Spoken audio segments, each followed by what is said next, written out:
Hello everyone, welcome to our channel Dhanya guide. ఈ వీడియోలో నేనేం చెప్పాలనుకుంటున్నా అంటే టీజీ ఐసెట్‌కి సంబంధించిన కౌన్సెలింగ్‌లో మనకి ఒక 3, 4 డేస్‌లో మనం అలాట్‌మెంట్ అంటే ఏదైతే సెల్ఫ్ రిపోర్టింగ్ ఉందో సెల్ఫ్ రిపోర్టింగ్ చేయాలి. అండ్ అలాగే మనం ఆన్‌లైన్‌లో కొంత పేమెంట్ అయితే చేయాల్సి ఉంటుంది. ఈ వీడియోలో ఈ డీటెయిల్స్ అన్నీ ఎక్స్‌ప్లెయిన్ అయితే చేస్తాను. So let's get started. TG ఐసెట్‌కి సంబంధించి ఎంబీఏ గాని, ఎంసీఏ స్టూడెంట్స్ ఎవరైతే ఆప్ట్ చేసుకున్నారో వాళ్ళందరికీ కూడా ఆల్రెడీ సీట్ అలాట్‌మెంట్ అయితే ఇవ్వడం జరిగింది. అయితే చాలా మందికి దీంట్లో కూడా కొన్ని డౌట్స్ ఉన్నాయన్నమాట. ఇప్పుడొచ్చిన కాలేజ్‌లో జాయిన్ అవ్వాలా? లేకపోతే సెకండ్ ఫేజ్‌కి వెళ్ళాలా? ఒకవేళ వెళ్తే మంచి కాలేజ్ వస్తదా? రాదా? అనే డౌట్స్ ఉంటాయి. సో, నాకు తెలిసిన ఇన్ఫర్మేషన్, నేను ఎక్స్‌పీరియన్స్ అయింది, నేను కనుక్కున్నది మాత్రమే మీతోటి షేర్ చేస్తున్నాను. నాకు ఏదైతే తెలుసో నేను అది మాత్రమే చెప్తున్నాను. ఎవరినో మానిప్యులేట్ చేయాలి అని గాని, లేకపోతే ఏదో ఇన్ఫర్మేషన్ తెలిసి తెలియనిది షేర్ చేయాలనేసి అయితే కాదు. ఫస్ట్ థింగ్ ఏంటంటే, మనం టీజీ ఐసెట్‌కి సంబంధించిన వెబ్‌సైట్ ఏదైతే ఉందో, ఈ వెబ్‌సైట్‌కెళ్ళిన తర్వాత మనకిక్కడ క్యాండిడేట్స్ లాగిన్ అని కనిపిస్తుంది గదా! ఈ క్యాండిడేట్ లాగిన్ పైన క్లిక్ చేసినప్పుడు మీకు క్యాండిడేట్ లాగిన్ ఐడీ అంటే మనం కాలేజ్ వెరిఫికేషన్‌కి వెళ్ళినప్పుడు ఒక లాగిన్ ఐడీ ఇస్తారు. ఆ లాగిన్ ఐడీ, మీ TG ICET hall ticket number, ఒక పాస్వర్డ్ సెట్ చేసుకుంటారు. ఆ పాస్వర్డ్, డేట్ ఆఫ్ బర్త్ ఇక్కడ క్యాప్చాలో ఏదైతే కనిపిస్తుందో దాన్ని ఎంటర్ చేయండి. చేసి సైన్ ఇన్ పైన క్లిక్ చేసిన తర్వాత మీకు కొన్ని ఆప్షన్స్ వస్తాయి. ఏంటి అంటే మీరు ఇంతకు ముందుకు ఏం ఆప్షన్స్ అయితే పెట్టుకున్నారో ఆ ఆప్షన్స్ ని ఒకసారి వ్యూ చేయాలి. అంటే మీరు పెట్టుకున్న ఆప్షన్స్‌లలో మీకు ఎన్నో ప్రిఫరెన్స్ కాలేజ్ సీట్ వచ్చిందనేది ఒక రఫ్ ఐడియా అయితే మీకు తెలిసిపోతుంది. అంటే ఫర్ సపోజ్ ఫస్ట్ మీరు ఓయూకి అఫిలియేటెడ్ కాలేజెస్ పెట్టుకున్నారు. ఆ తర్వాత కేయూ, ఆ తర్వాత ఎస్‌యూ, ఆ తర్వాత ఎంయూ ఇట్లాంటి ప్రిఫరెన్స్ కాలేజెస్‌లలో పెట్టుకున్నప్పుడు మీకు ఎన్నో ఆప్షన్‌లో ఉన్న కాలేజ్ మీకు అలర్ట్ అయిందనేది మనకు తెలిసిపోతది. ఒక సెల్ఫ్ అనాలిసిస్ చేసుకోవాలి అనుకుంటే అది చూసుకోవచ్చు. ఆ తర్వాత అలాట్‌మెంట్ ఆర్డర్ అనేది కనిపిస్తదనమాట. ఆ అలాట్‌మెంట్ ఆర్డర్ పైన గనక క్లిక్ చేసినట్లయితే మీకు ఏ కాలేజ్‌లో సీట్ అలాట్ అయింది అనేది మీరు చెక్ జేసుకోవచ్చు. చెక్ జేసుకున్న తర్వాత ప్రొవిజనల్ అలాట్‌మెంట్ అని కనిపిస్తుంది గదా! దానిపైన క్లిక్ చేస్తే మీకు అలాట్‌మెంట్‌ని డౌన్‌లోడ్ జేసుకోవచ్చు. ఈ అలాట్‌మెంట్‌ని డౌన్‌లోడ్ జేసుకోవాలంటే ఫస్ట్ మనం కొంచెం ఆన్‌లైన్‌లో అమౌంట్ పే చేయాల్సి ఉంటదనమాట. అది పే చేస్తేనే మీకు సీట్ కన్ఫర్మ్ అయినట్టు. మీరది పే చేయలేదు అంటే మీకు సీట్ కన్ఫర్మ్ కానట్టు. ఓకే. సో, ఇదైతే మీకు క్లారిటీగా ఉంది అని అనుకుంటున్నాను. ఇంక నెక్స్ట్ థింగ్ ఏంటి అంటే మనకు అలర్ట్ అయిన తర్వాత సమ్‌టైమ్స్ మనము పేమెంట్ వెరిఫికేషన్ జేసుకోవాలనుకుంటే ఒకటికి 2 సార్లు చేస్తే తప్ప అవ్వట్లేదు. నేనైతే నా వెబ్ ఆప్షన్స్ పెట్టినప్పుడు కూడా నాకు ఇదే ప్రాబ్లమ్ అయింది. ఇప్పుడు నేను కాలేజ్ అలాట్‌మెంట్ డౌన్‌లోడ్ చేసుకునేటప్పుడు కూడా సేమ్ ఇట్లనే ప్రాబ్లమ్ అయితుందనమాట. అందుకోసమని ఏదైతే బ్రౌజర్‌లో హిస్టరీ ఉంటుందో క్యాచ్ ఫైల్స్ అన్నీ ఉంటాయి గదా! అవన్నీ డిలీట్ జేసి ట్రై చేశాను. Still not working. అందుకని నేను వేరే సిస్టమ్‌లో ట్రై చేశాను. అప్పుడు వర్కౌట్ అయింది. అండ్ ఇంకొకటేంటంటే మనం సమ్‌టైమ్స్ లాగిన్ చేస్తున్నప్పుడు పేమెంట్ అయినా గూడా మనకి the valid details are not invalid అని అట్లా వస్తుంది. ఎవరు పానిక్ అవ్వాల్సిన అవసరం లేదు. బట్ పేమెంట్ అయినట్టు మీ దగ్గర ఒకవేళ మన సెల్‌కి ఓటీపీ వస్తది. మనకి అమౌంట్ డిడక్ట్ అయినట్టు మెసేజ్ గూడా వస్తది. ఆ స్క్రీన్ షాట్‌ని దగ్గర పెట్టుకోండి ఫర్ ఫర్దర్ రిఫరెన్సెస్. హెల్ప్‌లైన్ సెంటర్‌కి వెళ్ళేంత టైం ఉండదు. ఎందుకంటే నేను హైదరాబాద్ నుంచి హన్మకొండకొచ్చాననమాట సర్టిఫికేట్ వెరిఫికేషన్‌కి. సో, నేను మళ్ళీ హైదరాబాద్ నుండి హన్మకొండకి వెళ్ళి సర్టిఫికేట్ వెరిఫికేషన్ జేసుకోలేను. కాబట్టి నేను మాక్సిమం సిస్టమ్‌లోనే అదే రోజు చేసుకోవడానికి ట్రై చేస్తా. ఇంకొకటేంటంటే మనకి వెబ్‌సైట్‌లోనే ఒకటి చెప్పిండ్రు. ఏంటంటే క్యాండిడేట్ ఎవరైతే పేమెంట్ చేసిండ్రో సేమ్ డేనే మీ ట్రాన్సాక్షన్‌ని చెక్ జేసుకోండి. మనం ఏదైతే ఈ పేమెంట్ డీటెయిల్స్ గానీ ఇవన్నీ గూడా అదే డేలో చెక్ జేసుకుంటేనే మనకి ప్రాబ్లమ్ ఎక్కువ రిసాల్వ్ అవ్వడానికి ఉంటుందనేసి చెప్పారు. ఒకవేళ అమౌంట్ డిడక్ట్ అయ్యి అది మనకి రిఫ్లెక్ట్ అవ్వలేదంటే 2 వర్కింగ్ డేస్ ఆర్ 2 అవర్స్‌లో మనకి రిఫ్లెక్ట్ అవుతదనేసి తెలియజేశారు. ఓకే. సో, ఇది క్యాండిడేట్ లాగిన్‌కి సంబంధించనమాట. ఇంకా మనము నేను చెప్పాను గదా! మనం అలాట్‌మెంట్ పైన క్లిక్ జేస్తే ఇక్కడ 2 ఆప్షన్స్ ఒస్తాయి. మీ వాలెట్‌లో నుంచైనా జేసుకోవచ్చు పేమెంట్. లేదంటే వెరిఫై పేమెంట్ ట్రాన్సాక్షన్ అంటే బిల్ డెస్క్ అని కనిపిస్తుంది గదా! బిల్ డెస్క్‌తోటి జేసుకోండి.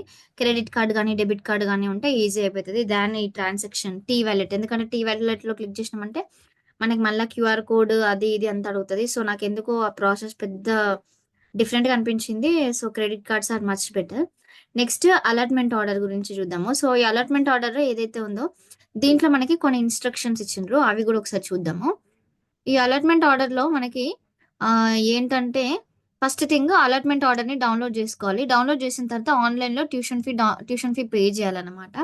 పే చేసిన తర్వాత ఈ క్యాండిడేట్స్ ఎవరైతే పే చేస్తారో వాళ్ళకి సీట్ అలాట్‌మెంట్ అయినట్టు. అంటే మీరు నాకు ఈ సీట్ ఓకే అని యాక్సెప్ట్ చేసినట్టు. ఒకవేళ రిఫండ్స్ ఏమైనా రావాలి అనుకుంటే అదే బ్యాంక్ అకౌంట్‌కి. బెటర్ మీ సేవ వాళ్ళది గానీ, లేకపోతే మీ ఫ్రెండ్స్ అకౌంట్స్ గానీ పెట్టడం కంటే మన పర్సనల్ అకౌంట్స్ పెట్టుకుంటే ఏదైనా రిఫండ్ ఉంటే మనకే వస్తదనమాట. Next payment through online. Pay fee button పైన క్లిక్ చేయాలి. సో, సెల్ఫ్ రిపోర్టింగ్ సిస్టమ్ అని ఉంది కదా! సెల్ఫ్ రిపోర్టింగ్ చేసినట్టు ఏదైతే ఉందో, అది మీరు కంపల్సరీగా ప్రింట్ తీసుకోండి. దానిపైన ప్రింట్ వస్తది. మీరు తీసుకోవాల్సినవి 2. ఒకటి మీ అలాట్‌మెంట్ ఆర్డర్‌ని ప్రింట్ తీసుకోండి. ఓకే. నెక్స్ట్ ఈ సెల్ఫ్ రిపోర్టింగ్ మనం సెల్ఫ్ రిపోర్టింగ్ చేసినాక ఒకటి జనరేట్ అవుతది కదా! ఆ సెల్ఫ్ రిపోర్టింగ్‌ది కూడా మీరు ప్రింట్ తీసుకొని పెట్టుకోండి. కాలేజెస్‌లలో మనం ఇవి కంపల్సరీగా సబ్మిట్ చేయాల్సయితే ఉంటదనమాట. నెక్స్ట్ మ్యాండేటరీ అని ఇక్కడ క్లియర్‌గా ఇచ్చిండ్రు చూడండి. ఈ ప్రాసెస్ ఏదైతే ఉంటదో అది కంపల్సరీగా మ్యాండేటరీ అనేసి. నెక్స్ట్ థింగ్ ఇంకా పేమెంట్ 17థ్ ఆర్ అంతకంటే ముందు మాత్రమే చేయాలి అనేసి తెలియజేసిండ్రు. క్యాండిడేట్ ఎవరైతే అలాటెడ్ కాలేజ్‌లలో 25థ్ నుండి 28థ్ వరకి రిపోర్ట్ జేయాలి. ఇదొక్కటి నోట్ జేసుకోండి. 25థ్ నుండి 28థ్ a set of xerox copies of certificates and original transfer certificate. మీరు మీ ఒరిజినల్ టీసీ ఇవ్వాలి. అండ్ అట్లాగే జిరాక్స్ కాపీస్ మీ ఎడ్యుకేషనల్ క్వాలిఫికేషన్ అంటే ఇప్పుడు మనకి క్వాలిఫికేషన్ ఏంటి డిగ్రీ తోటి గదా! అందుకోసమని మీ జిరాక్స్‌లు ఏవైతే ఉంటాయో అవన్నీ సబ్మిట్ జేయాలి. నెక్స్ట్ టీసీ మాత్రం మనం ఒరిజినల్‌ది సబ్మిట్ జేయాలి. And final phase counselling not reporting to the allotted college from 25థ్ టు 28థ్ ఎవరైతే కాలేజ్‌లలో రిపోర్ట్ చేయలేదో, సో, వాళ్ళు 25థ్ నుండి 28థ్ వరకి అవ్వొచ్చనమాట. మనకు అది రిపోర్టింగ్ టైము. వాళ్ళు ఎవరైతే రిపోర్ట్ చేయరో వాళ్ళది ఆటోమేటిక్‌గా క్యాన్సిల్ చేసేస్తారనమాట కాలేజ్ వాళ్ళు. ఓకే. ఎందుకంటే మనం రిపోర్ట్ చేయలేదు కాబట్టి మనం నాట్ కన్సిడర్డ్‌గా కన్సిడర్ చేసేసి రాలేదు అనేసి క్యాన్సిల్ చేస్తారు. Next candidates who are satisfied with the present allotment and paid the tuition fee through online and self reporting need not to exercise options in the final phase. Main important thing ఇది. Eighth point మీరు provisional allotment download చేసుకుంటే ఇది మీకొస్తది.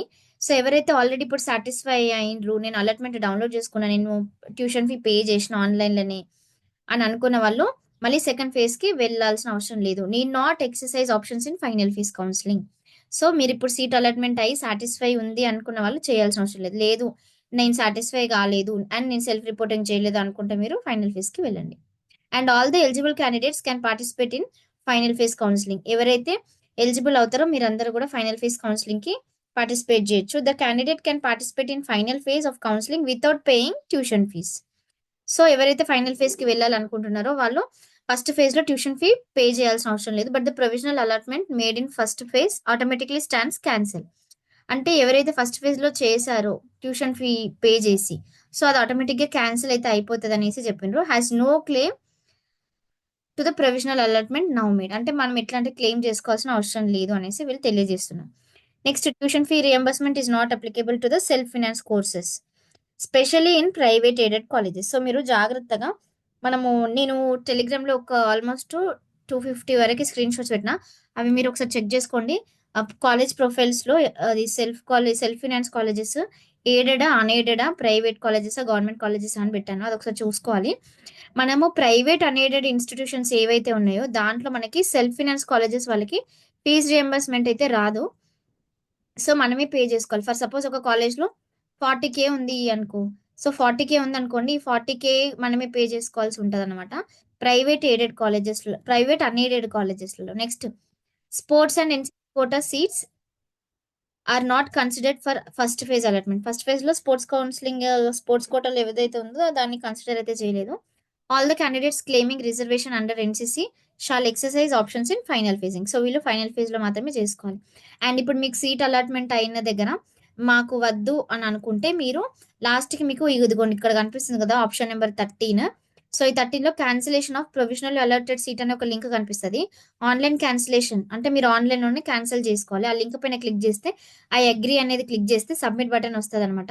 అప్పుడు మీకు ప్రొవిజనల్‌గా seat ఏదైతే ఉందో అది cancel అయిపోతదనమాట. ఒకవేళ క్యాన్సిల్ చేసుకోవాలనుకుంటే ఇట్లా చేసుకోవచ్చు. So, these are the things. Next ఇవన్నీ గాకుండా అంటే మనము నేను ఒకవేళ కాలేజెస్ వైస్‌గా గావాలి అనుకుంటే ఒక లిస్ట్ అయితే చూపిస్తాను చూడండి. ఇది కాలేజెస్‌కి సంబంధించిన లిస్ట్ గదా!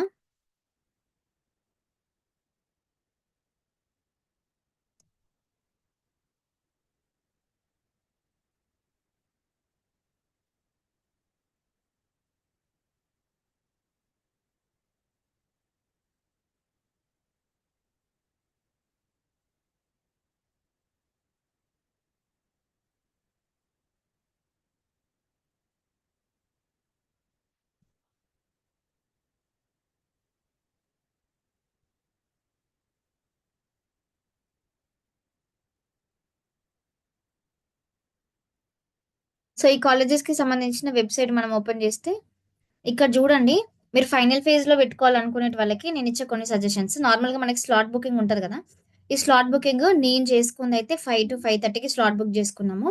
హైదరాబాద్లో ఎక్కడ కూడా లేకపోవడంతో హన్మకొండకు రావాల్సి వచ్చింది. అయితే ముందే చేసుకోవాల్సింది, కానీ మేము స్లాట్స్ ఉంటాయేమో అనేసి కొంచెం లేట్ చేసినాం. అయితే ఇప్పుడు ఏంటంటే 5 to 5:30 అని నేను 5:30కే వెళ్దామని అనుకున్నాను. కానీ అట్లా కాకుండా మనం ఎర్లీగా వెళ్ళినా మన సర్టిఫికేట్స్ వెరిఫికేషన్ చేస్తారు. సో మనం స్లాట్ బుకింగ్ ఏ టైంకి వేసుకోవడం అనేది కాదు. బట్ ఆ రోజు స్లాట్ బుకింగ్ మీరు పెట్టుకున్న టైం కంటే 2-3 అవర్స్ ముందెళ్ళని మీ సర్టిఫికేట్ వెరిఫికేషన్ అయితే అయిపోతుంది. ఇది ఫస్ట్ థింగ్. నెక్స్ట్, ఎంబీఏ వాళ్ళకైతే బోలెడన్ని కాలేజెస్ ఉన్నాయి. ఇంకా ప్రాబ్లం అంతా ఎంసీఏ వాళ్ళకి కాబట్టి మీకు ఇక్కడ కాలేజెస్కి సంబంధించిన లిస్ట్ అయితే ఉంది కదా, అది చెక్ చేసుకోండి. లేదు అంటే ఇక్కడ మనకి కాలేజెస్ ఇక్కడ ఇన్స్టిట్యూట్ ప్రొఫైల్ అని ఉంది కదా, దాని మీద క్లిక్ చేసినా కూడా మనకు తెలిసిపోతుంది. ఇంకా బెస్ట్ అంటే కాలేజ్ వైజ్ డీటెయిల్స్ అనే దగ్గర క్లిక్ చేయండి. ఇప్పుడు ఏడీఆర్ఎస్ అని ఉంది, Adarsh degree PG college of మహబూబ్ నగర్లో క్లిక్ చేసి బ్రాంచెస్ ఆ కాలేజ్లో ఏం బ్రాంచ్ ఉంది అనేది ఇక్కడ సెలెక్ట్ చేసుకోవడానికి ఉంటుంది. సో ఎంబీఏనా ఎంసీఏ అనేది మనం సెలెక్ట్ చేసుకొని షో అలాట్మెంట్స్ పైన క్లిక్ చేసినాం అనుకోండి, ఆ కాలేజ్లో ఏ కాలేజ్లో సీట్ అలాట్మెంట్ అంటే ఏ బ్రాంచెస్కి సీట్ అలాట్మెంట్ జరిగింది అనేది మనకి తెలిసిపోతుంది అనమాట. నెక్స్ట్ ఇక్కడ ఆకాంక్ష ఇన్స్టిట్యూట్ ఆఫ్ అక్షర ఇన్స్టిట్యూట్, దీంట్లో ఎంబీఏ మాత్రమే ఉంది. ఓకే, సో షో అలాట్మెంట్స్ పైన క్లిక్ చేసాం అనుకోండి, ఏ కాలేజెస్లలో ఎంత ర్యాంక్ వరకు వాళ్ళకి రిజర్వేషన్ ఉన్నా వాళ్ళకి ఓపెన్ కేటగిరీలో వచ్చిందా, రిజర్వేషన్లో వచ్చిందా ఏంటి అనేది మనకి తెలిసిపోతుంది. ఇక్కడ చూడండి, 45,360 ర్యాంక్ వచ్చిన వాళ్ళకి సీట్ రావడం జరిగింది, బీసీఏ కేటగిరీలో రిజర్వేషన్ ఉన్న వాళ్ళకి. సో సీట్ కేటగిరీ మాత్రం ఓయూ అంటే region OU BCA girls category కింద సీట్ రావడం అయితే జరిగింది. కొంతమంది ఎస్సీ కేటగిరీలో ఉన్నా కూడా ఓపెన్లో రావడం అయితే జరుగుతుంది అనమాట. సో అట్లా ఒకసారి చెక్ చేసుకోండి. అసలు ఇవన్నీ చూసినాక నాకే అనిపించింది, ఇంత ర్యాంక్ వచ్చినా కూడా సీట్ వచ్చిందా అనేసి. 45,000, 15,000, 41,000, 34,000 ఇట్లా ర్యాంక్ వచ్చిన వాళ్ళకి. సో మీరు ఎక్కడెక్కడ పెట్టుకున్నారు, ఏ కాలేజ్లో పెట్టుకున్నారు అనే దాన్ని బట్టి మీకు ఒక రఫ్ అనాలిసిస్ కోసం నేను చెప్తున్నాను. ఇది ఇబ్రహీంపట్నం. నెక్స్ట్ కొన్ని యూనివర్సిటీస్లలో చూద్దాం మనం. యూనివర్సిటీస్లలో చూస్తే మనకు ఒక ఐడియా వస్తుంది. సిబిఐటి కాలేజ్లలో నేను చూసాను యాక్చువల్లీ. సిబిఐటిది మనం చూద్దాం, ఎందుకంటే కొంచెం సిబిఐటి ఫేమస్ కాబట్టి. అండ్ ఇందులో ఉన్న బ్రాంచ్ నేను లాస్ట్ టైం వీడియో చేసినప్పుడు ఎవరు అన్నారనమాట సిబిఐటిలో ఎంసీఏ లేదు అనేసి. చూడండి, ఎంసీఏ కూడా ఉంది సిబిఐటిలో, కాకపోతే ఫీజు 1 lakh దగ్గర దగ్గర ఉంది. రీంబర్స్మెంట్ ఉన్నా కూడా గవర్నమెంట్ ఒక 27,000 దాకానే కడుతుంది, అంతకంటే ఎక్కువనైతే కట్టదు. ఆ మిగిలిన ఏవైతే డబ్బులు ఉన్నాయో అవన్నీ మనమే కట్టుకోవాలి. ఇక్కడ చూడండి 45,000 లాస్ట్, అది కూడా బీసీఏ కేటగిరీ వాళ్ళకి. ఇక మిగిలిన వాళ్ళందరికీ కూడా ఇక్కడ మనకి ర్యాంక్స్ డిస్ప్లే చేసిండ్రు చూడండి. ఓయూ కేటగిరీలోనైతే ఒక 10,000 అట్లా వచ్చిన వాళ్ళకి సీట్స్ రావడం అయితే జరిగింది ఎంసీయూలో. లాస్ట్ 48,000, 60,000, 58,000 అట్లా వచ్చిన వాళ్ళకి కూడా సీట్ రావడం అయితే జరిగింది. ఇవన్నీ మీరు చెక్ చేసుకొని కోర్స్ ఏంటి, ఎంబీఏనా ఎంసీఏనా ఏంటి అనేది చెక్ చేసుకొని తెలిస్తే సరిపోతుంది. ఎంబీఏలోనైతే ఇంకా షో అలాట్మెంట్స్ పైన క్లిక్ చేస్తున్నాను చూడండి. ఎంబీఏలోనైతే 3,000, 4,000, 6,000 అట్లా ర్యాంక్స్ వచ్చిన వాళ్ళకి మాత్రమే మనకి ఈ కాలేజెస్లలో అలర్ట్ అయిపోయింది. ఈ కాలేజ్ కొంచెం ఎంబీఏకి ఫేమస్ ఏమో అందుకోసమని. ఎంసీఏ అయితే చాలా పెద్ద పెద్ద ర్యాంక్స్ వచ్చిన వాళ్ళే ఉన్నాయి. అదే యూనివర్సిటీస్లలో చూసినాం అనుకోండి మనము, యూనివర్సిటీస్లలో కూడా 3,000, 4,000, 6,000 లాస్ట్ 12,000, 15,000, 20,000 వచ్చిన వాళ్ళకి సీట్స్ రావడం అయితే జరిగింది. సో ఇట్లా మీరు కాలేజ్ని చూసుకొని కొంచెం ఓపిక ఉండాలి. లేదు అంటే నేను ఏం చేశానంటే ఇక్కడ ఏవైతే ఉన్నాయో ఈ డేటా అంతా కూడా నేను ఆల్రెడీ ఒక గూగుల్ లింక్లో క్రియేట్ చేసి పెట్టాను. అది ఎవరికైనా కావాలి అనుకుంటే నేను డిస్క్రిప్షన్లో లింక్ ప్రొవైడ్ చేస్తాను. మీకు ఎవరెవరికి కావాలో వాళ్ళందరికీ నేను యాక్సెస్ అయితే ఇస్తాను. మీరు ఇది జస్ట్ ఏం లేదు, ఆ ఎక్సెల్ షీట్ ఓపెన్ చేస్తే యూనివర్సిటీలలో కొన్ని మంచి కాలేజెస్లలో నేను పోస్ట్ అయితే చేస్తాను. అది ఒకసారి చెక్ చేసుకోండి. సో దట్ మీకు ఒక అవేర్నెస్ ఉంటుంది ఏంటంటే ఏ కాలేజ్లలో పెట్టుకోవాలి, ఎంత ర్యాంక్ వరకు వస్తుంది మనకి, అంటే మన ర్యాంక్కి ఎక్కడ సీట్ వస్తుంది అనేది ఇంపార్టెంట్. నా ర్యాంక్ 2,100. సో 2,100కి ఎక్కడ వస్తుంది ఏంటి అనేది నేను చెక్ చేసుకొని ప్రాపర్గా ప్రీవియస్ ఇయర్ది కట్ ఆఫ్ అయితే ఉంది కదా ఇక్కడ మనకి 2023ది, దాన్ని బేస్ చేసుకొని నేను కాలేజెస్ని అయితే పెట్టుకున్నాను. సో అట్లా అనమాట. నాకు తెలిసిన కొన్ని కాలేజెస్ నాకు మంచిగా అనిపించినవి, నా ఫ్రెండ్స్ నాకు చెప్పినవి, అక్కడక్కడ తెలుసుకున్నవి మాత్రం నేను ప్రీవియస్ వీడియోలో కూడా పోస్ట్ చేశాను. మేబీ మీకు ఆ కాలేజెస్ నచ్చచ్చు నచ్చకపోవచ్చు. సో అందుకోసమని మీరు ఓన్గా కాలేజెస్ గురించి తెలుసుకోండి. ఆ కాలేజెస్కి సంబంధించిన కాంటాక్ట్ డీటెయిల్స్ కూడా ఇన్స్టిట్యూట్ ప్రొఫైల్ దగ్గర ఉంటాయి. తెలుసుకొని ఇరెగ్యులరా లేకపోతే రెగ్యులరా, ఏంటి అసలు ఈ కాలేజ్‌ది అనేది మీరు తెలుసుకొని ఆ కాలేజ్‌కి వెళ్ళడానికి మాక్సిమం ట్రై చేయండి. That is the best way. ఇంకా ఫైనల్ ఫేజ్‌కి ఎవరైతే ఆప్ట్ చేసుకున్నారో ఎంసీఏ స్టూడెంట్స్ అయితే ఫస్ట్ ఫేజ్‌లో జాయిన్ అవ్వండి. మరి వరస్ట్ కాలేజ్ వస్తే ఫేజ్ 2కెళ్ళండి. ఒకవేళ ఫేజ్ 2లో మంచిగా రాలేదు అని అనుకుంటే ఇంకప్పుడు మనకు ఆప్షన్ ఉండదు కాబట్టి బెస్ట్. ఇక్కడ వీళ్ళు ఇంకొకటి కూడా చేశారు కదా! మీరు సాటిస్ఫై అయితే మీరు సెకండ్ ఫేజ్ ఆప్షన్స్‌కి వెళ్ళాల్సిన అవసరం లేదు అనేసి. ఒకవేళ నచ్చలేదనుకుంటే ఫేజ్ 2కి వెళ్ళండి. ఒకవేళ కేయూ కాలేజ్‌కి సంబంధించిన డీటెయిల్స్ కావాలన్నా, లేకపోతే మీకు ఓయూ కాలేజ్‌కి సంబంధించిన డీటెయిల్స్ ఏవి కావాలన్నా కూడా ఇక్కడ ఇన్‌స్టిట్యూట్ ప్రొఫైల్స్ దగ్గర క్లిక్ చేసేస్తే సరిపోతదనమాట. ఐ హోప్ మీ అందరికి ఈ వీడియో హెల్ప్ అయిందని అనుకుంటున్నాను. ఇంకేదైనా డౌట్స్ ఉంటే కింద కామెంట్ చేయండి. నాకు ప్రతి కాలేజ్ మంచిదా కాదా అనైతే తెలీదు. నాకు తెలిసిన కొన్ని కాలేజెస్ మాత్రమే నేను పోస్ట్ చేశాను. లాస్ట్ ఇయర్ కాలేజ్ అలాట్‌మెంట్ కూడా ఇక్కడ మీకు చెప్పడం జరిగింది. Thank you.